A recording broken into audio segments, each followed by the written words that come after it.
he'll be there whether I'm here or gone. Coach, Ryan Leaf here. How you been? What's up, Ryan? How you doing? Tua's gotten a lot of the press and everything like that, but you may have arguably the greatest wide receiver room you've had in Alabama history. Talk about each one of those guys and how they've made an impact on this football team this year, as well as the national championship last year.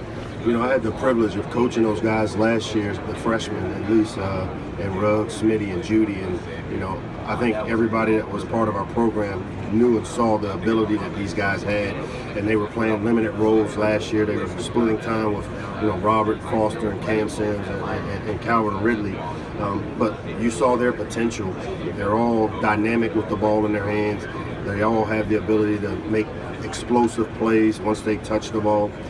They've really opened up things for us on the offensive side of the ball because, you know, in years past you may have had one receiver that was making all the catches or making all the plays, and it kind of makes you one-dimensional. Now defenses can take that away from you.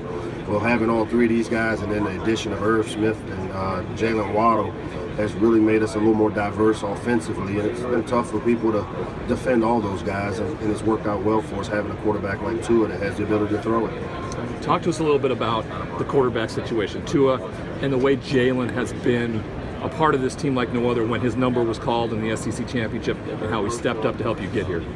Yeah, we've said this all year long. You know, we've got a really good quarterback room. You know, when your backup quarterback is a former SEC Offensive Player of the Year, I mean, and he did it as a freshman, it speaks volumes. The thing that really jumped out to me, especially with Jalen, and I've said this before, you know, I think the fact that he grew up a coach's kid and he understands the game, he knows the business of big-time football, and the way he's approached things has been just great because I think he's used this as an opportunity to continue to improve and hone his skill set under Dan Enos and within the scheme of this offense.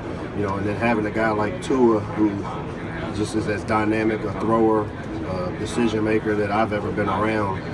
You know, it speaks volume to have two guys that have the ability to win games for you. And of course, that would only happen at a place like Alabama.